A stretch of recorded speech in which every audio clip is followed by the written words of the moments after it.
Let me tell you about the last performance review I ever had as a full-time employee.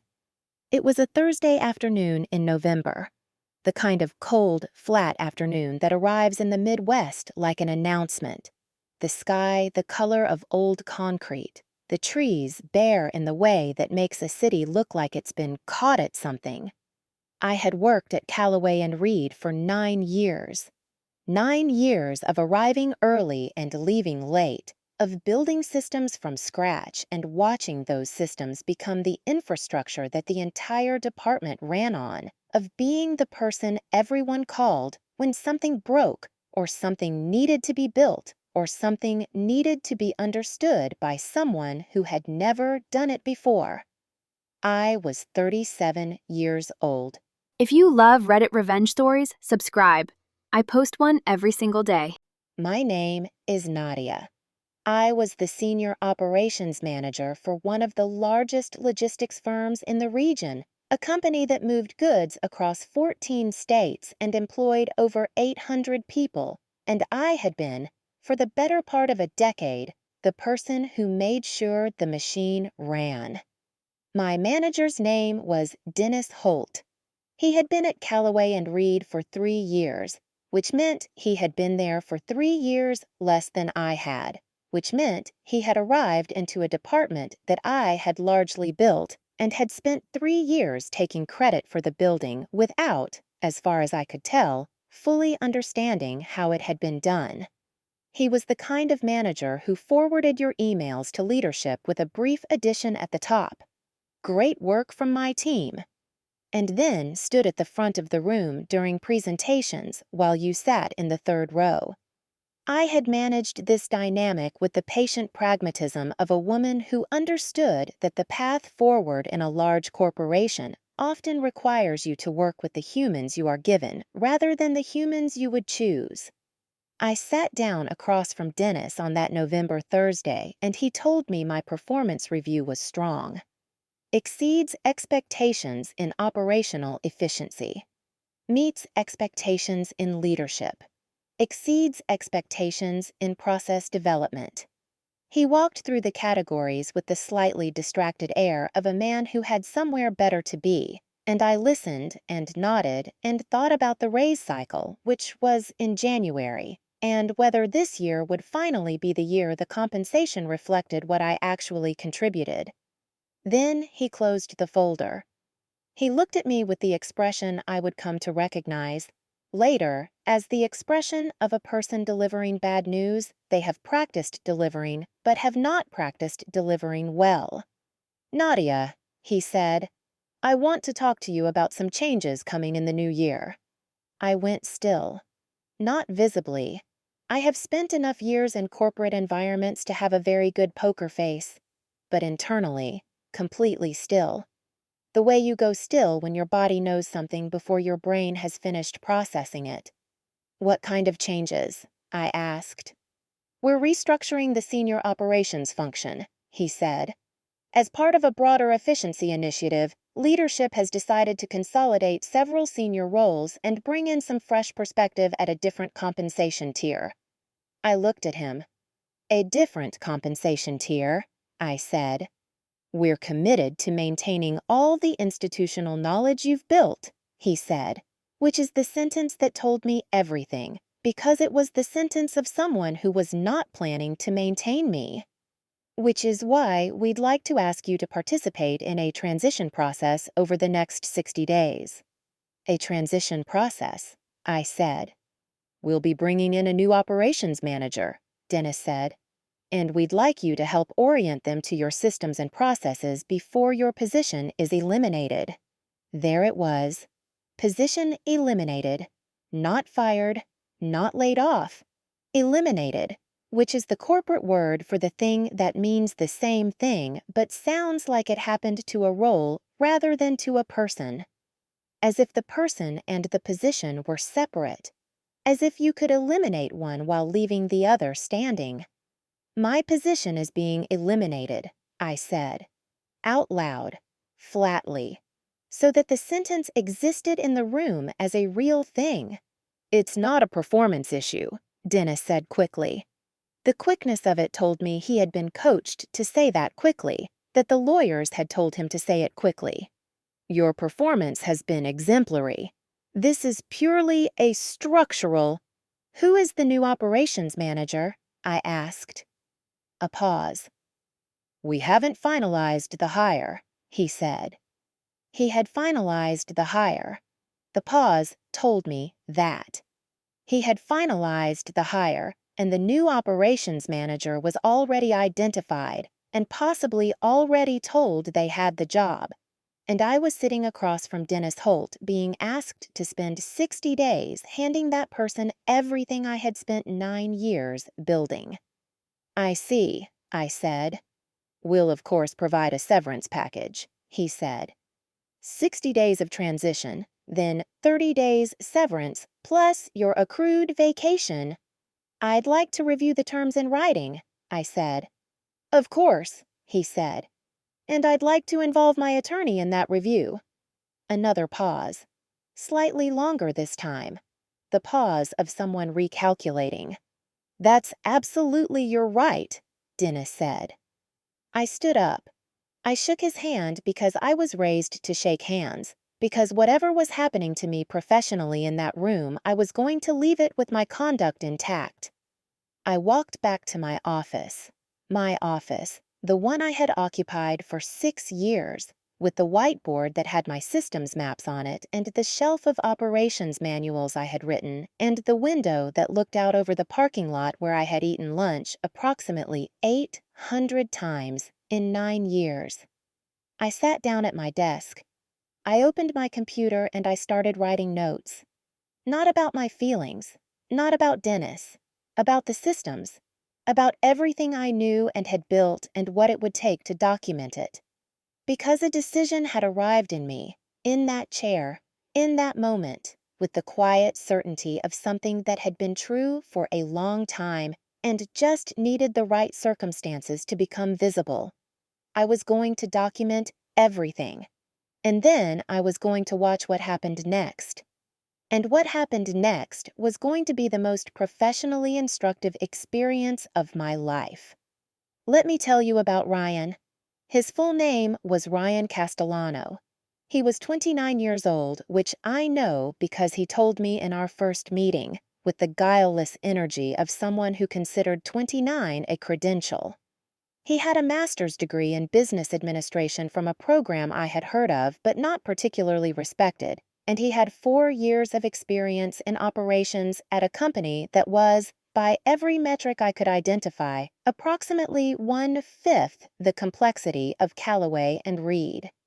He arrived on a Monday morning in December, 6 weeks before my last day. He had been given the office next to mine. Not mine. He would get mine when I left, but the adjacent one, and he came in with a large coffee and a leather portfolio notebook and the specific confidence of a man who had been told he was being brought in to bring fresh perspective and had received that information as confirmation of something he already believed about himself. I had been given no official title for what I was doing. Transition coordinator, Dennis had called it in the paperwork. What it meant in practice was, teach Ryan everything you know so that the company can pay him significantly less to do your job. I found out later, not at the time I was only guessing based on the different compensation tier language, that Ryan's salary was $62,000. My salary had been $94,000. The $32,000 difference was the efficiency the restructuring had been designed to produce. $32,000 a year. That was the value placed on 9 years of institutional knowledge, of built systems, of a department that had not had a significant operational failure in 4 years. $32,000 was the number at which leadership had decided that the experience was not worth keeping. I want to tell you what it felt like to sit across from Ryan in our first meeting, knowing this. Knowing that this confident 29-year-old with his leather portfolio and his MBA and his 4 years of experience at a smaller, simpler operation had been selected not because he could do what I did, but because he could do a version of what I did for considerably less money, and that the company had calculated, incorrectly as it would turn out, but they did not know that yet, that the gap between his version and mine was not worth $32,000 a year. What it felt like was complicated. The clean version would be pure anger, and the anger was there, a cold, organized anger that I had packed into a very small container and placed somewhere accessible but not disruptive, because I could not afford to let it run the room. But underneath the anger was something more interesting, which was curiosity. I was curious about Ryan, about who he was when you got past the confidence, whether there was competence underneath it, whether he understood what he was walking into. The answer, I would discover over 6 weeks of daily interaction, was that Ryan was not stupid. He was not the caricature of an incompetent hire that the story might seem to require. He was smart in specific ways, quick with numbers, good at presentations, genuinely interested in the operational side of the business in a way that was not entirely performed.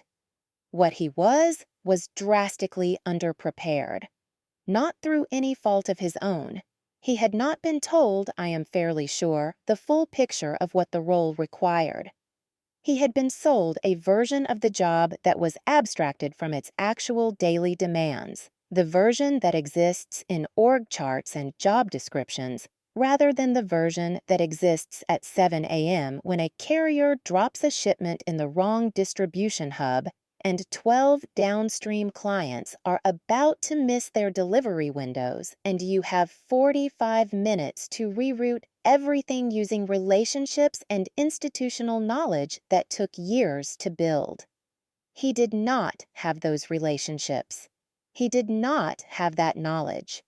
And he was, in our first weeks together, either unaware of how much he did not have or unwilling to acknowledge it, which are two very different problems with very different prognoses. I taught him. I want to be honest about this part because I think it is the part people find most confusing when I tell this story. Why did I do it? Why did I spend 6 weeks genuinely teaching the person who was taking my job, transferring real knowledge, building real capability, giving him actual tools, rather than the diminished version that would have protected my position at the expense of the company? The short answer is, because it was my job. Because I had accepted the terms of the transition arrangement, negotiated slightly better than Dennis's initial offer, thanks to my attorney, who had pushed back on several points, and because doing the job I had accepted with less than full effort was not something I was capable of. The longer answer is more interesting. I taught Ryan because I was building something while I taught him. Every session, every document I created, every system I walked him through, I was also creating a record. A detailed, time-stamped, comprehensive record of the institutional knowledge that was leaving the building with me. Not secretly, not deceptively, professionally and transparently, in the form of documentation that the company had explicitly requested. But the documentation served two purposes simultaneously. The first was the stated one: orient Ryan to the systems and processes. The second was mine: create an undeniable record of what I had built, what it required to run, and what would happen if the person running it did not have the depth of knowledge and relationship infrastructure that 9 years produced. I knew something Dennis did not know or chose not to consider.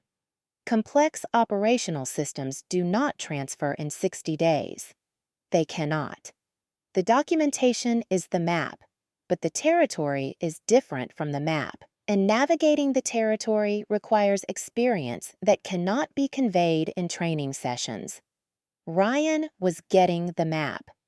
I was watching to see how long it would take the company to discover the difference.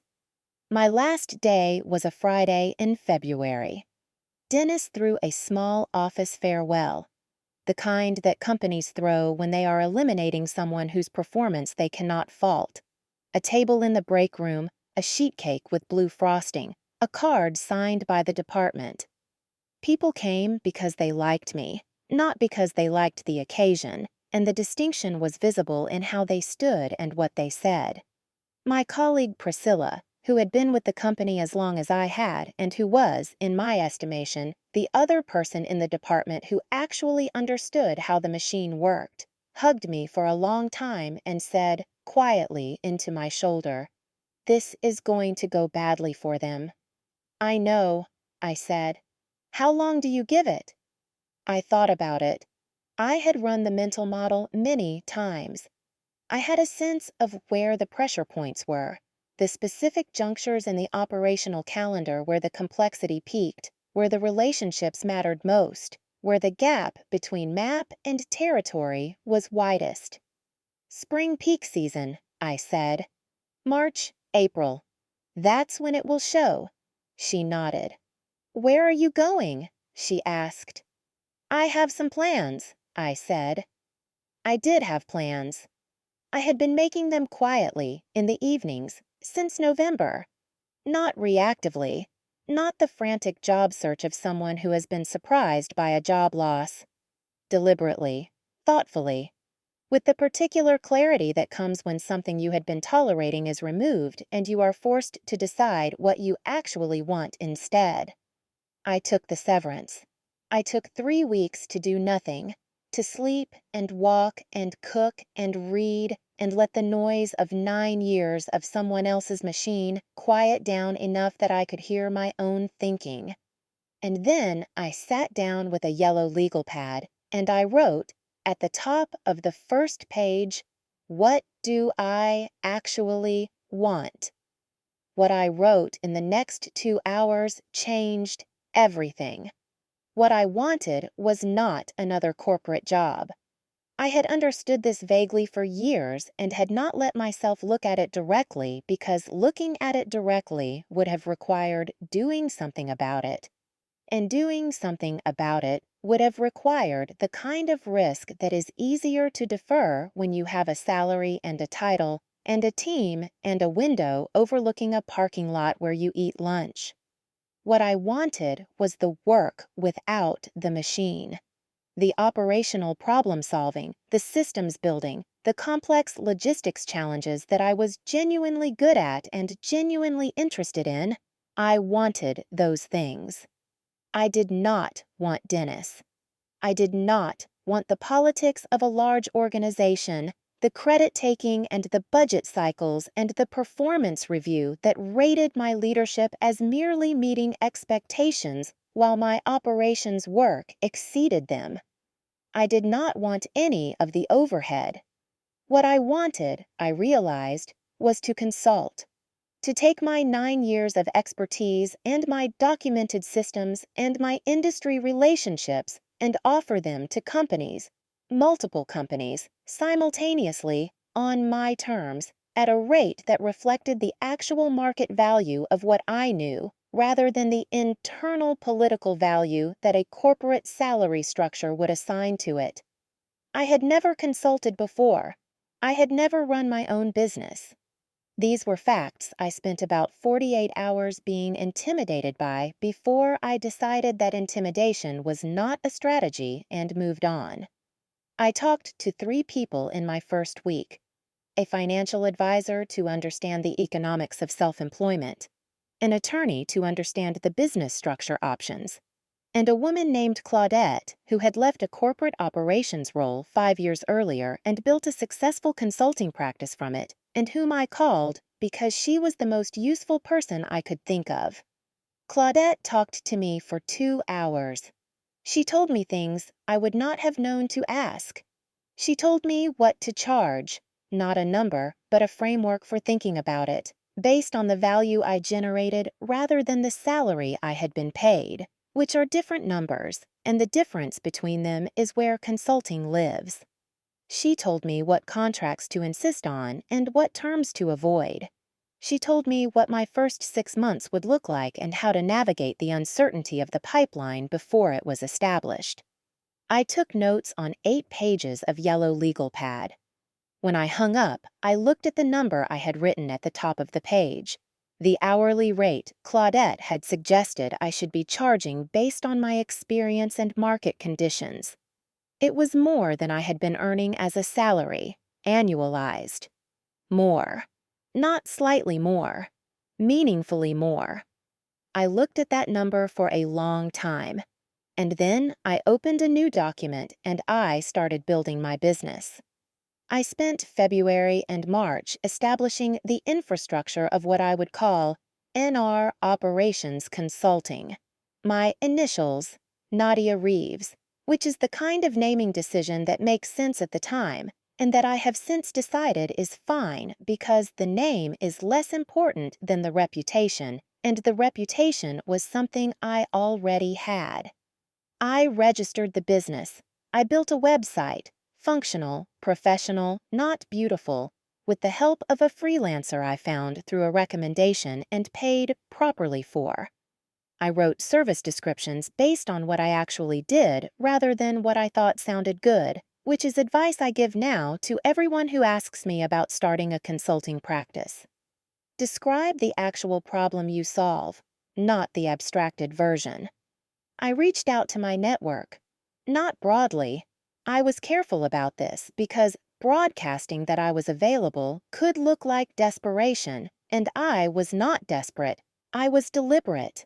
I reached out to specific people, former colleagues who had moved to other companies and who knew my work, industry contacts I had built over 9 years who had, over those years, occasionally said things like, "If you ever left Callaway, I know 3 companies who would want to talk to you." Those conversations had at the time been politely deflected. I was no longer deflecting. The first client engagement came from a woman named Teresa, who ran operations at a mid-sized distribution company and had been a counterpart of mine at industry events for several years. She called me in early March. I want to note the timing of this because it was almost exactly the moment I had predicted to Priscilla, and said that her company was dealing with a seasonal peak challenge, and she'd heard I had left Callaway, and was she too early to ask whether I was available for project work? She was not too early. We agreed on terms. I billed my first consulting invoice in March. The number on that invoice was, for a 3-week engagement, more than I had been paid monthly at Callaway and Reed. I sent it, and then I sat in my home office and looked at my dog, a calm, elderly basset hound named Gerald, who had seen me through the entire 9 years of Callaway and was not impressed by any of it, and I said out loud, "I should have done this a long time ago." Gerald did not respond, which is his position on most things, and which I have come to find very grounding. March became April. April became the spring peak season I had identified to Priscilla. I was watching from the outside now, through the network of former colleagues who were still in Priscilla primarily, who texted me with the frequency of a person who was simultaneously loyal to me and loyal to her own professional survival and was threading that needle with impressive agility. What she told me, in texts that arrived at irregular intervals with the particular brevity of someone communicating carefully, it was not going well. Not catastrophically. Not the kind of operational failure that generates news coverage or regulatory attention. More like the grinding, accumulating, expensive kind of underperformance that doesn't announce itself dramatically, but shows up in the numbers over time. Delivery windows missed by margins that had not been missed before. Client escalations that were being handled, but handled more slowly and less elegantly than they had been. Carrier relationships that were fraying because the contact had changed, and the new contact did not have the history that the old one had. Ryan, Priscilla reported, was working hard. She said this without particular generosity. She was being accurate, not kind. He was putting in the hours. He was not, to his credit, absent or disengaged.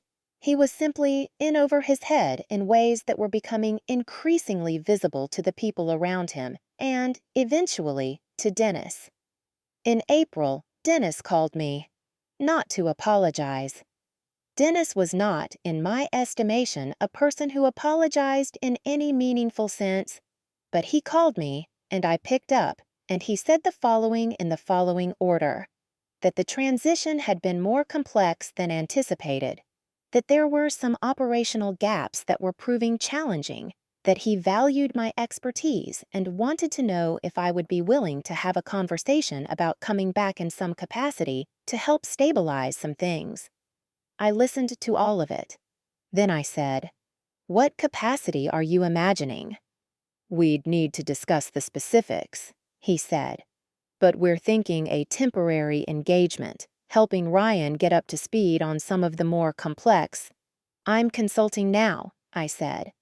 "Any engagement would be on a consulting basis, at my current rates." A pause.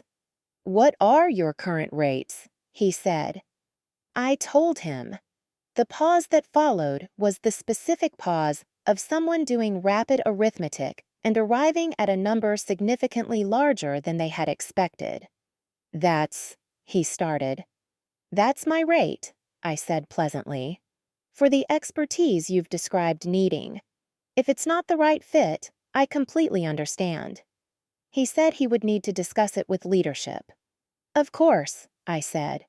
"Take your time." I hung up and I looked at Gerald, who was asleep in his bed with the indifference of a creature who had achieved complete peace with the world. "It's starting," I told him. He did not respond. It was starting. End of part 1. I want to pause here and tell you something about what the months between February and April had actually looked like from the inside, because the version I just gave you is the organized retrospective version, and the organized retrospective version leaves out the parts that were hard. The parts that were hard were real, and I think they matter. The first month after leaving Callaway and Reed was the strangest professional experience I had ever had. Not bad, strange. The strangeness of a person who has structured their entire adult life around a set of external demands. Be at this building at this time, attend this meeting, respond to this email, deliver this report, suddenly finding themselves in the absence of all of those demands. I thought I would find it liberating. And I did, eventually. But first, I found it profoundly disorienting. My body had been trained for 9 years to wake at 6:15, shower, dress professionally, be in a car by 7, be at a desk by 7:45. In February, with nowhere to be, I woke at 6:15 anyway. My nervous system did not know what to do with the absence of urgency. I made coffee and sat at my kitchen table and felt, for about 3 weeks, like a person who had been unplugged from a power source and was running on whatever charge remained. I exercised more than I had in years because exercise was structure, and structure was what I needed. I walked Gerald for longer than either of us had historically managed. He is a basset hound and has views about distance, but the views are negotiable with sufficient enthusiasm on my part. I cooked elaborate dinners, not because I particularly wanted elaborate dinners, but because cooking is a problem to be solved, and I needed problems to solve. And I thought. I thought more continuously and with less interruption than I had in years. And what I found in that thinking was a version of myself that had been compressed by 9 years in someone else's machine. Not destroyed, not diminished in any permanent sense, just compressed, the way you compress a file to save space. The information is all still there. It just needs to be decompressed before it's useful. Those 3 weeks were the decompression. By the end of February, I was ready. not the performing readiness of someone who needs to appear to have it together. Actually ready, clear about what I wanted, clear about what I was building, clear about what I was worth, which turned out to be significantly more than Callaway and Reed had been paying me. That last clarity was the one that took the longest to arrive, because it required me to separate what the market would pay for my expertise from what my employer had been paying for my compliance. Those are different numbers. The compliance number is discounted by the security of a salary, by the comfort of familiarity, by the organizational politics that punish people who know their own value and say so directly. The market number has none of those discounts. The market number is just, what is this worth to someone who needs it right now? Teresa's 3-week engagement told me what it was worth. The invoice told me what I had been leaving on the table for 9 years. I did not spend a lot of time being angry about those 9 years. I spent a small amount of time being angry about them, specifically about the performance review that had rated my leadership as merely meeting expectations, which I had understood at the time as a political limitation and now understood as an institutional one. A large company that needs you to believe you are not ready for more pays you not to be ready. It keeps the discount in place by managing your self-perception. And I had, for 9 years, partly cooperated with that management. I was done cooperating. The second client came from a referral by Teresa 2 weeks into our engagement. Her counterpart at a partner company had heard I was available and wanted to talk about a project that was, she told me, exactly in my wheelhouse. It was. I took it. The third client came through LinkedIn, which I had updated in February with language that described what I actually did. Specific, outcome-oriented language about the kinds of operational challenges I solved and the results I had produced, and which had begun generating the kind of inbound interest that a corporate job title never quite generates, because a job title describes where you sit in someone else's structure rather than what you can actually do. By the time Dennis called in April, I had 3 active clients. My pipeline for May and June was partially filled. My monthly revenue was running at approximately 1.8 times my former monthly salary. I had a home office I liked, a schedule I controlled, and Gerald keeping me company at whatever decibel level a sleeping basset hound achieves, which is surprisingly audible. I was not desperate for Callaway and Reed's business. This is important. I want to be direct about it because I think the story can be misread as one in which the former employer's distress was my opportunity and I leveraged their need against them in a way that was primarily about satisfaction rather than strategy. That is not accurate. The consulting rate I quoted Dennis was my actual market rate, the rate I was charging Teresa and the others. I did not inflate it for Callaway and Reed specifically. I simply stopped charging them the loyalty discount that a long-term employment relationship had previously included. The rate was real. The work was real. The value was the same as it had always been. The only thing that had changed was who was setting the price. Dennis came back to me 10 days after the first call. Leadership had approved an engagement. The terms they proposed were close to, but not exactly what I had quoted. They had attempted a modest negotiation, which I had expected, and which I handled the way Claudette had taught me to handle it, with no visible reaction and a simple restatement of my rate with a brief, specific justification for why it was what it was. They accepted. My attorney drew up the consulting agreement. It was a 12-week engagement, longer than I had expected them to propose, which told me the situation was more serious than Dennis had implied on the phone.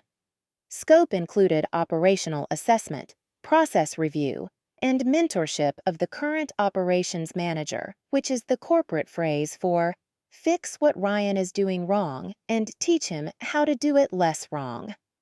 I signed the agreement on a Wednesday morning. I walked back into the Callaway and Reed offices on a Monday, 2 weeks later. Not to my old office, that was Ryan's now, with his leather portfolio on the desk and his MBA diploma on the wall and his version of my whiteboard, which had been wiped and restarted with something that looked superficially similar and was missing about 40% of the connective tissue. I walked in as a consultant.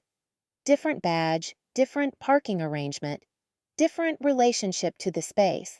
I was in it, but not of it, which is a distinction that matters more than it might seem.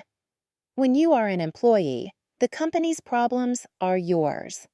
When you are a consultant, the company's problems are the assignment. The emotional distance between those two positions is significant and is, I think, one of the underrated benefits of consulting that nobody talks about enough. I sat down with Ryan on the first morning. He knew who I was. Of course he knew who I was.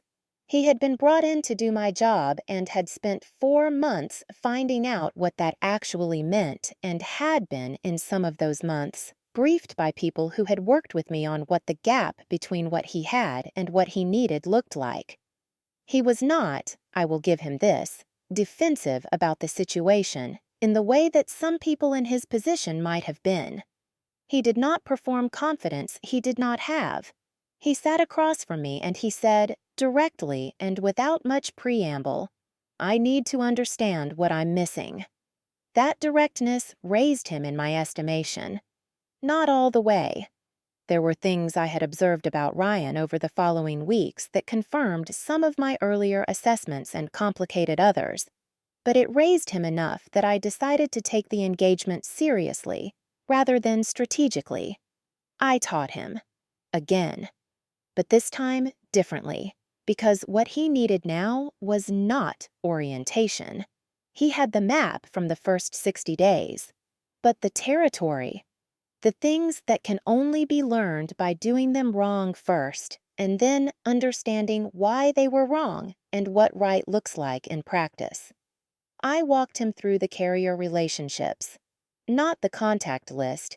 He had that, but the relationships. The history with each carrier, the specific pressure points, the personalities and preferences, and the particular ways that each relationship required different things. Relationship infrastructure is not documented in any system. It lives in the heads of the people who built it, and when those people leave, it leaves with them. It had left with me. I was bringing it back at $230 an hour. The thing I had not anticipated was how the rest of the department would respond to my return. Not with resentment. I had half expected some of that. The discomfort of a former colleague returning in a different capacity with different authority and different rates. But what I found instead was something closer to relief. The particular relief of a group of people who had been operating in the gap between what they had and what they needed and were now watching that gap start to close. People I had worked with for years stopped by the conference room where I worked. Not formally, not in the structured way of people who had scheduled time with the consultant. Just stopped by. To say hello, ostensibly, to catch up. And then, in the way of people who are used to having a particular resource available and have been operating without it and are testing to see if it is back, to ask questions. Questions about systems, about processes, about the right way to handle a specific situation that had come up that they were not sure about. The kind of questions they had been asking me for 9 years and had been asking Ryan for 4 months with results that were apparently unsatisfying. I answered them, because answering them was also part of the assignment, and because these were people I had genuine professional relationships with and who deserved straight answers, and because the answers would make the engagement more effective. And each time I answered, I was quietly aware of the arithmetic. The questions they were asking me were questions that should have had a permanent internal answer. The fact that they were asking me, a consultant, brought back at significant expense, was evidence of a structural gap that the restructuring had created and that was costing the company money every day in inefficiency, errors, escalations, and the particular invisible cost of people doing things the second best way because they no longer had access to the person who knew the first best way. I was not calculating this to be self-congratulatory. I was calculating it because understanding the full cost of what the company had done, the true total cost, not just the $32,000 a year they had congratulated themselves for saving, was relevant to what came next. And what came next was a conversation I had not expected to have, and that changed the shape of the story in a way I could not have planned. It happened in week 8 of the 12-week engagement on a Thursday afternoon. I notice, in retrospect, that significant things in this story tend to happen on Thursday afternoons, which may mean something or may simply be a coincidence of scheduling, when Dennis stopped by the conference room and asked if I had a moment. I had a moment. He sat down across from me with the expression he had worn in the November performance review, the expression of someone delivering something they have practiced. But the content, this time, was different. Leadership has been very impressed with the progress of the engagement, he said. Good, I said. We've been discussing the longer-term operational picture, he said. And there's a conversation we'd like to have about a potential ongoing arrangement. I looked at him. What kind of arrangement? I asked. He told me, and I sat with it, and I thought about 9 years, and a performance review in November, and a sheet cake with blue frosting, and a consulting rate that was more than my salary had been. And I thought about Gerald asleep in my home office and the yellow legal pad and what I had written at the top of the first page. What do I actually want? I knew the answer. I had known it since February. What I wanted was not to go back. But what I was being offered was not going back. It was something different, and the difference mattered. That conversation, what they offered, what I said, what I decided, and what happened to Ryan, and what happened to Dennis, and what the next chapter of my professional life looked like, that is part 2. And part 2 is where the real lesson lives. Let me tell you what Dennis offered me. A retainer, not a salary. They had learned, or appeared to have learned, that a salary was not the right structure for what they needed.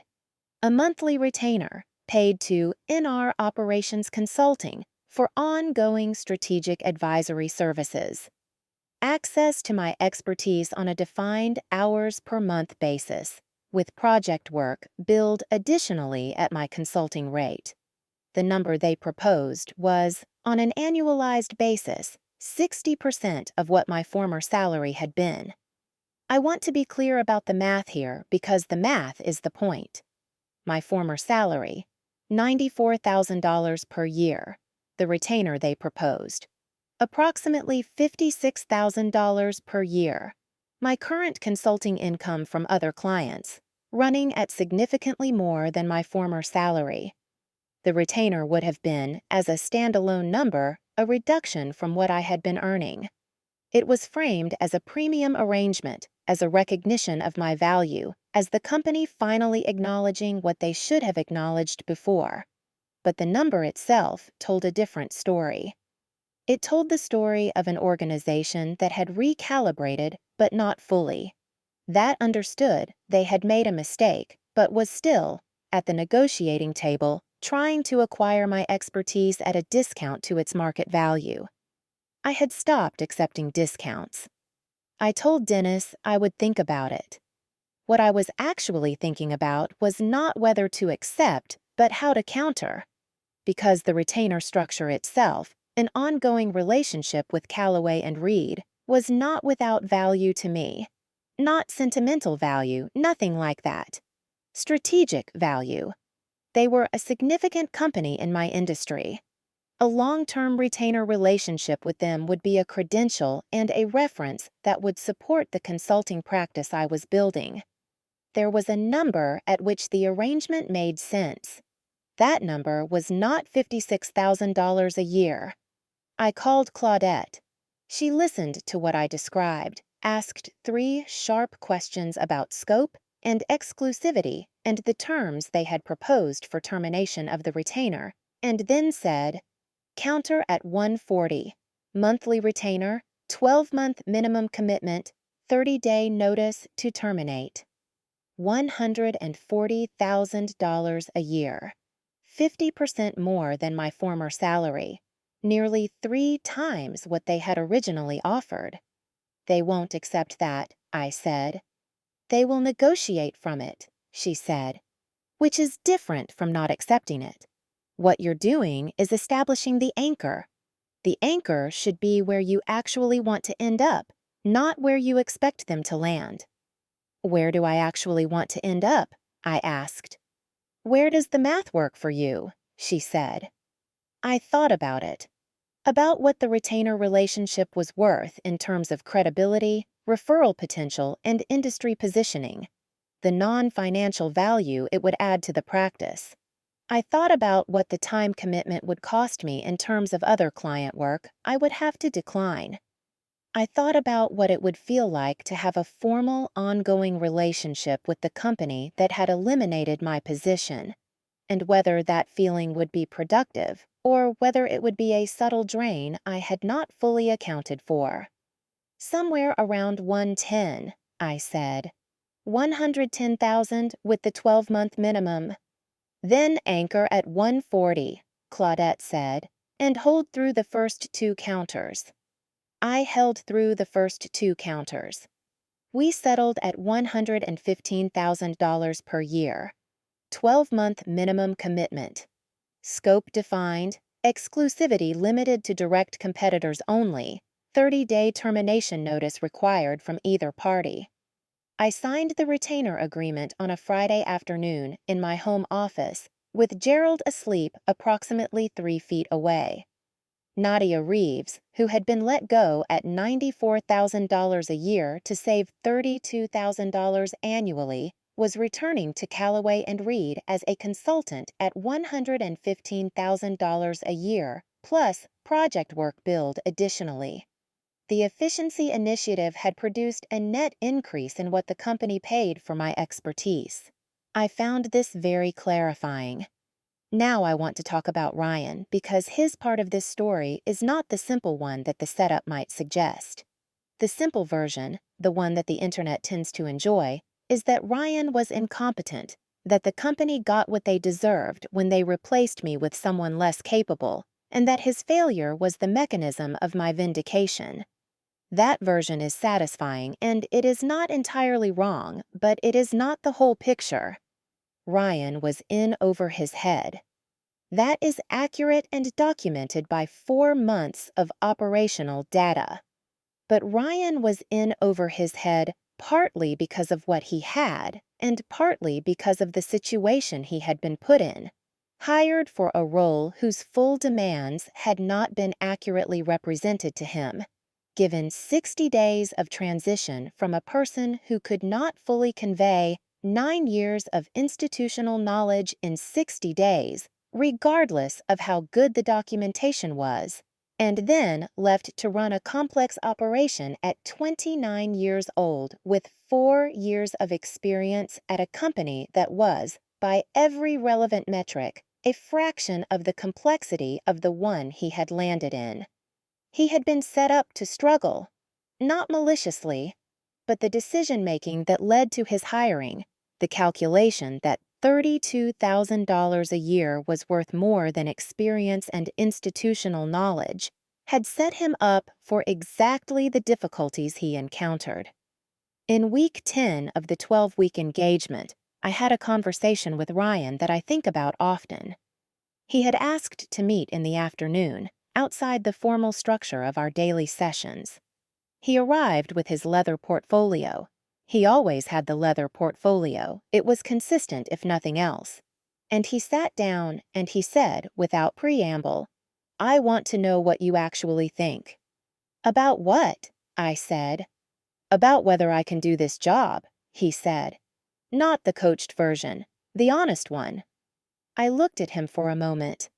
He was 29 years old, and he had been hired to replace someone with 9 years of experience, and he had spent 4 months finding out what that meant, and he was sitting across from that someone and asking for the honest assessment.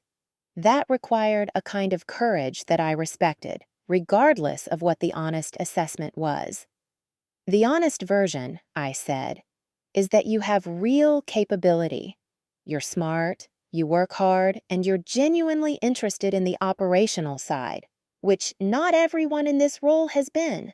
Those are not small things." "But," he said. "But," I said, "the role requires things that take time to build: relationship infrastructure, pattern recognition in complex systems, the ability to read a situation at 7 a.m. when something has gone wrong and know, from experience rather than from the manual, what the right move is. Those things don't come from 4 months. They don't come from the documentation. They come from doing it over time and making some mistakes and building the muscle." He was quiet for a moment. "Do I have time to build them here?" he asked. It was a good question, a sophisticated question. He was asking, without asking directly, whether the company's patience was sufficient for the development timeline he actually required, or whether he would be managed out before the development could happen. The same management out mechanism that had produced his hiring in the first place applied now to him. "I don't know," I said honestly. "That depends on things I don't control. But I'll tell you this. The fact that you're asking this question is the most encouraging thing about you. The people who can't do a job and don't know they can't, they don't ask this question. The people who can learn to do a job and want to, they do." He nodded slowly. "What would you do?" he said. "If you were me?" I thought about it carefully. "I would stay," I said. "I would use this engagement, and whatever comes after it, to build the things that can only be built by doing them. And I would be honest with leadership about where the gaps still are, rather than performing competence you don't yet have. Because the performance makes it worse.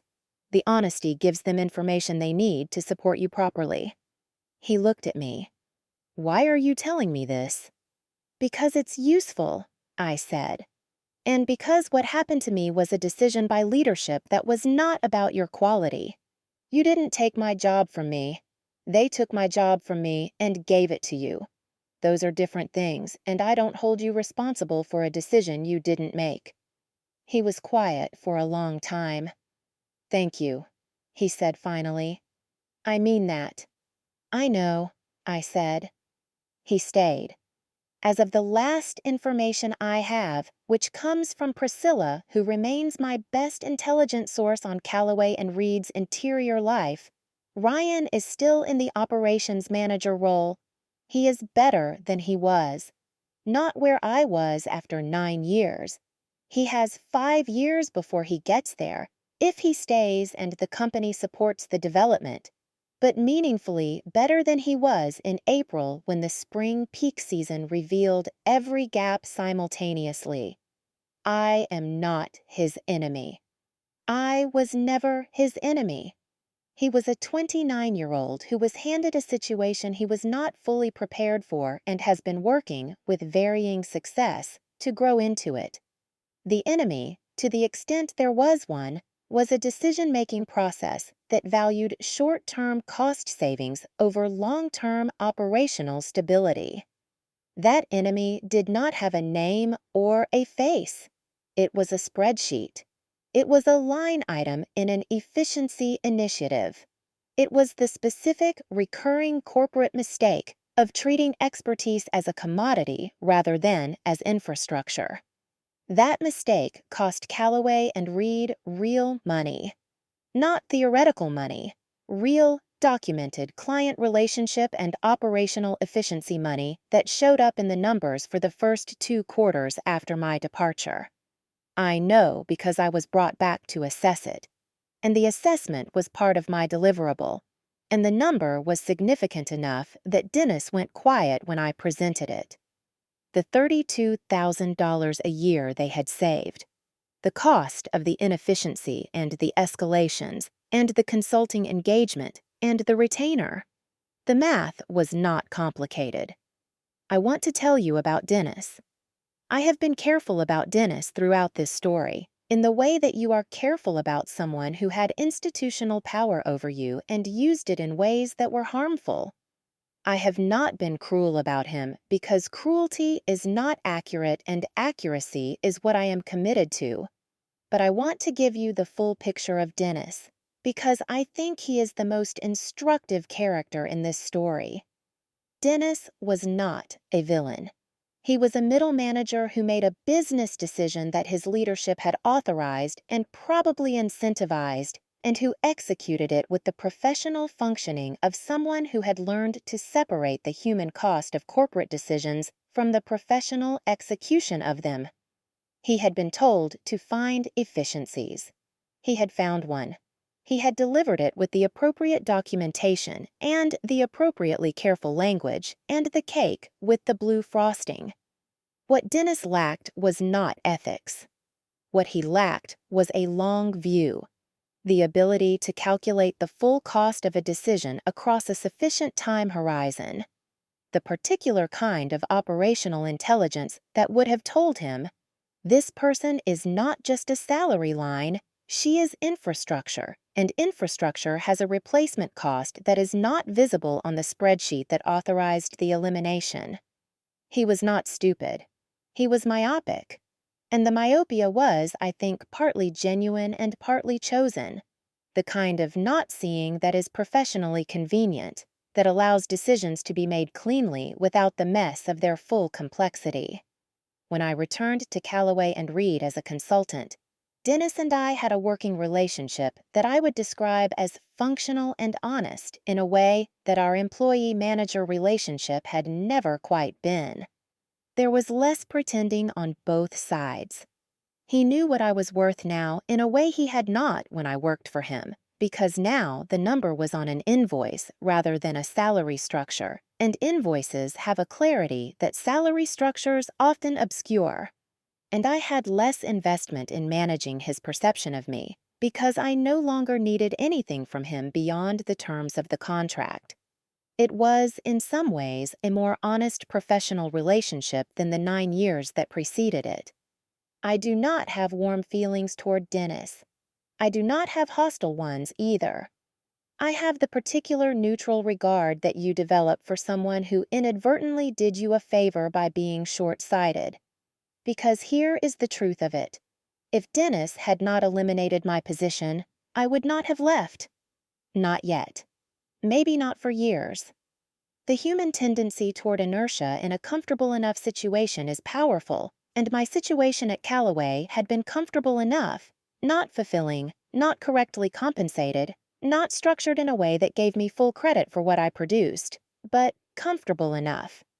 I had a window, I had a team, I had 9 years of routine.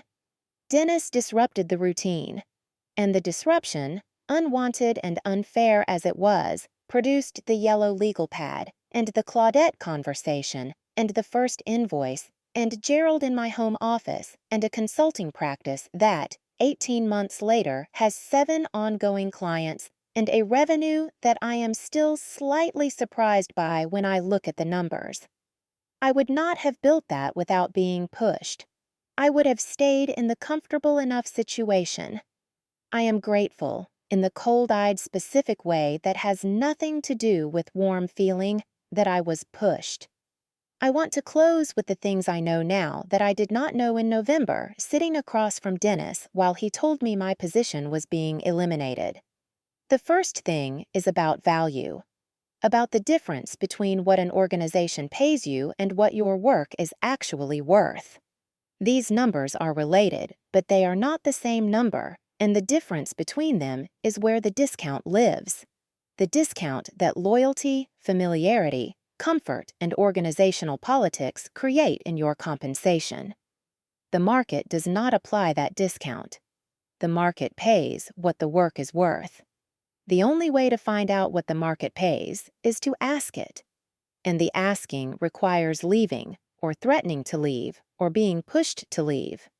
I was pushed. I would not have asked on my own. I know that about myself, and I hold it without judgment, as information. If you are in a situation where you have not asked, where you have been in the same organization for years and have not tested your market value, I want you to consider asking, not by threatening to leave necessarily, but by knowing. Pull up the job boards, talk to people in your field, understand what the market pays for what you do. That knowledge belongs to you regardless of whether you act on it. Ignorance is not neutrality. Ignorance is simply paying the discount.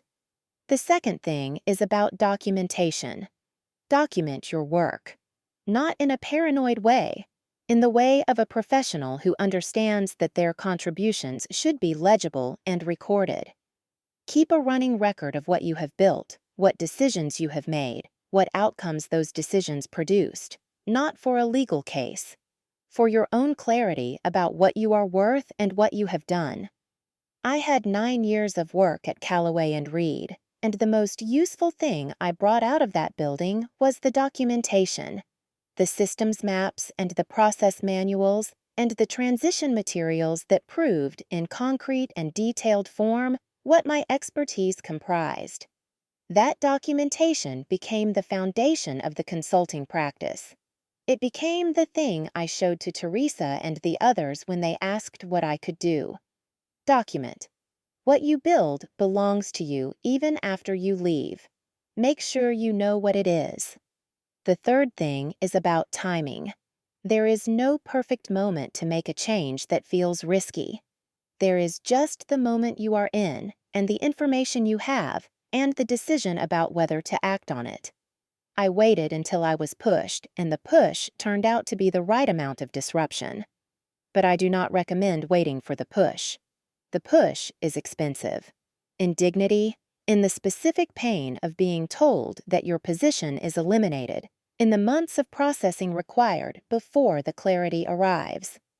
If you can generate the clarity without the push, do that. The yellow legal pad exercise, sitting down and writing at the top of the page, "What do I actually want?" costs nothing and can be done tonight. Do it tonight. The fourth thing is about reinvention. What I built after Callaway and Reed did not require me to become someone different. It required me to become more fully myself, to take the expertise I had spent 9 years developing and offer it on my own terms, without the organizational overhead that had been claiming credit for it. Reinvention does not mean starting over. It means taking what you have built, inside yourself, through your actual work, and finding the structure that fits it correctly rather than forcing it into someone else's structure, because someone else's structure offers security. Security is real.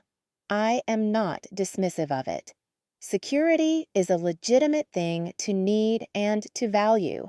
But security purchased at the price of not being correctly compensated for your work, of having your contributions minimized by organizational politics, of being told your leadership only meets expectations while your operations exceed them.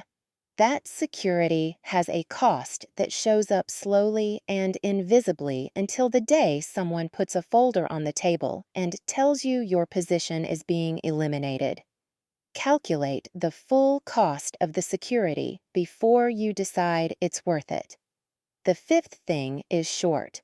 It is the shortest, and it is the most important. Know what you are worth. Not in the abstract. Specifically, what does the market pay for what you do? What have you built that would be expensive to replace? What relationships and knowledge and institutional capability live in your head that would walk out the door with you if you left? Know those things. Hold them clearly.